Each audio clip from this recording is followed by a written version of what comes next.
Good morning, good afternoon, good evening. I hope I've reached you in a positive mood. I wanted to jump on here really quick and talk about people, myself included, that started a business, didn't write a plan, did just started.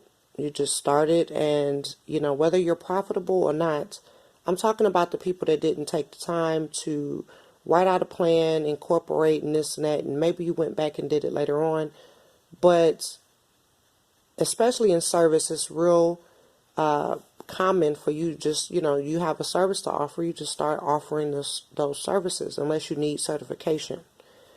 So, I know I'm kind of getting off of the topic of the people that are writing plans, but I wanted to talk, this whole thing is about all things business. There are a lot of motivational things out there that will kind of pump you up, but sometimes people need to learn actual skills. You have to go and take classes, or this is not something that you can do without certification. So that is really boxed in, and it is difficult for some people to get past that. And sometimes people don't keep their certifications up. But dealing mainly with things that you don't need much, you don't need much. So you need money. And there are businesses that you can start under $500. There are so many things that you can do. I do encourage people to go to school, learn as much as you can learn, get certifications.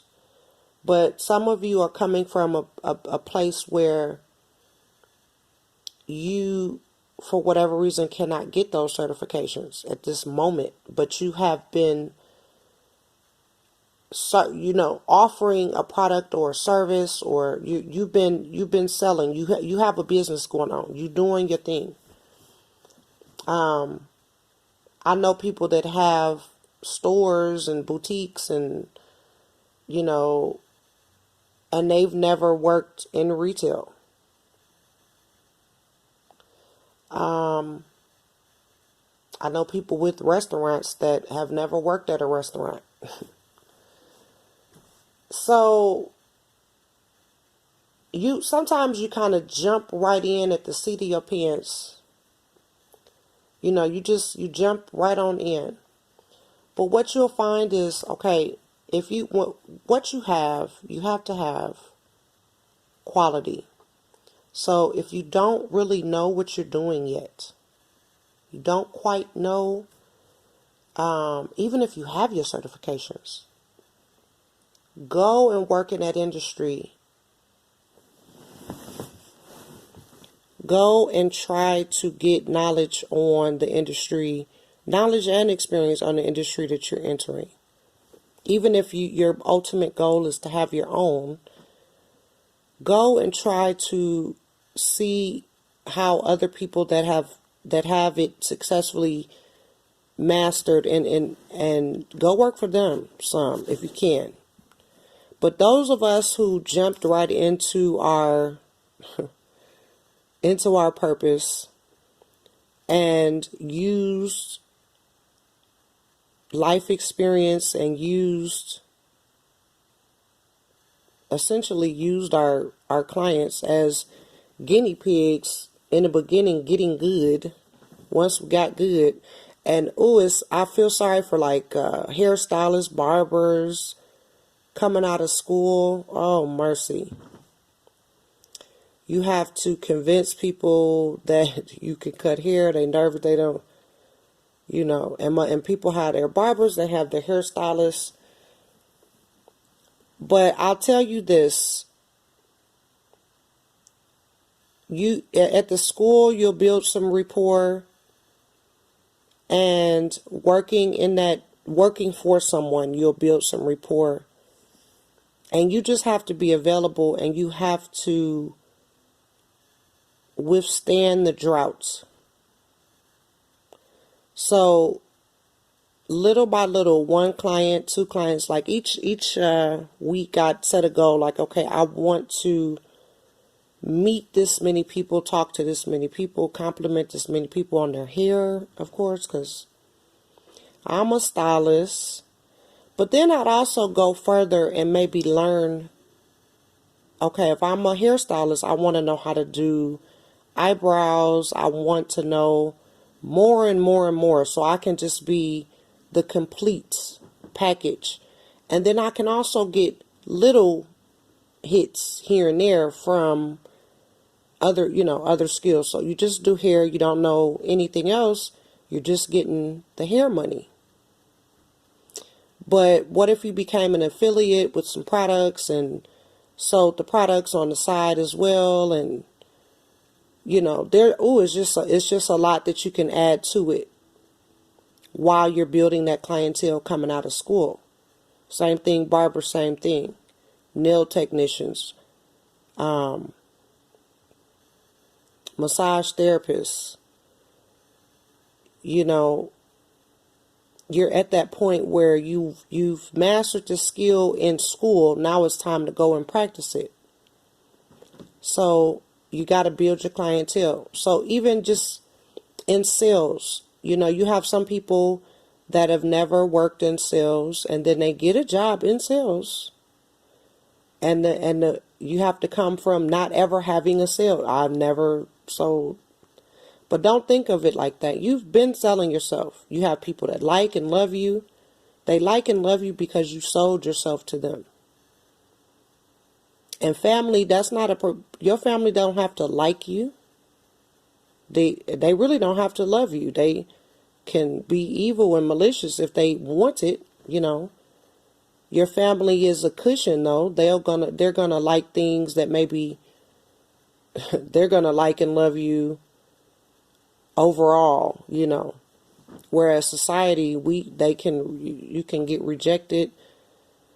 And the thing about when you're looking at moving forward in business, it's more than just saying, oh, I'm going to open a business. And even when people are like an individual, like things that they're doing on their own, all those things I just named previously, hairdresser. But at some point, you're going to outgrow yourself. You can only see so many clients a day.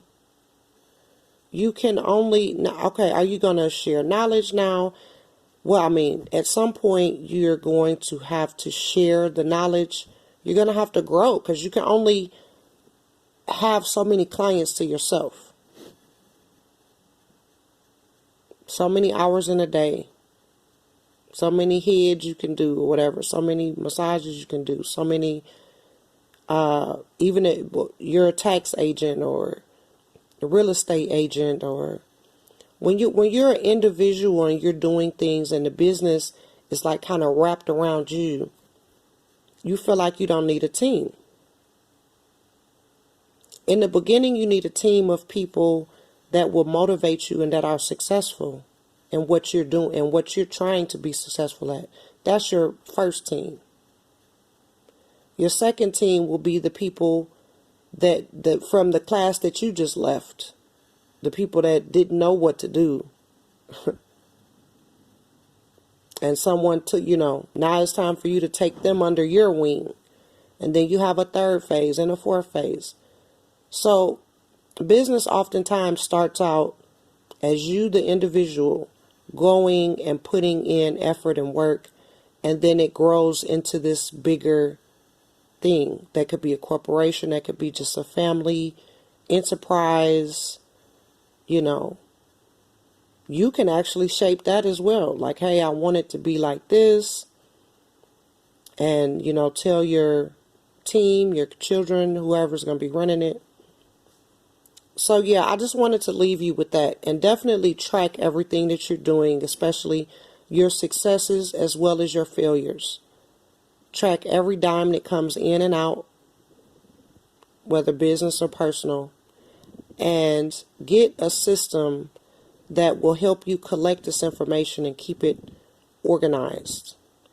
And so I will do a short commentary on Access and Excel and even OpenOffice. I use OpenOffice as well.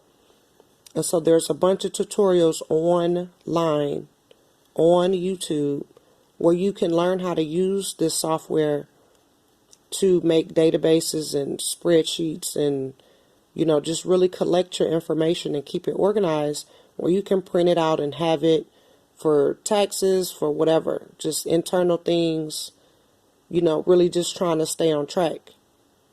And if you hadn't been doing that, it's kind of time to incorporate this into the system so you can possibly stop bleeding money. If you're bleeding money,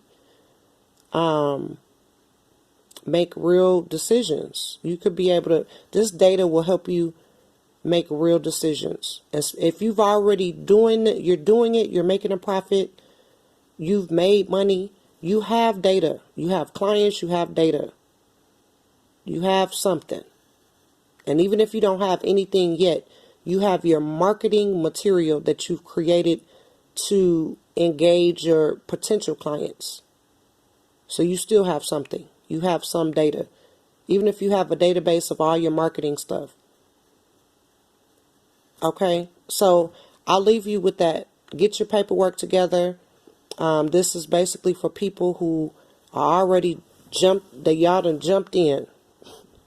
We done jumped in. I did it too. I'm guilty. And thankfully, in some instances, things worked out. And in some instances, I realized my mistake. Like, hey, I jumped into this too quick. I should have done this. I should have done this. I wasn't discouraged. So, and don't be discouraged if you didn't write a plan. I'm so behind. What am I going to do? Don't do that. Just incorporate little pieces of things that you can do into your day until it's done. So have a good day. I hope you can use this information. And I'm not trying to be hard on you. I just want to address that because it is definitely something, a lot of people have started businesses. You didn't write nothing down. And you making money and you're doing your thing. And I'm very proud of you. But definitely go back and try to get your vision together and start to get things organized and use that information to help you be forward thinking and prosperous, even more prosperous, and even more critical. If you are bleeding money and you're not prosperous, this will really help you. All right, so good luck.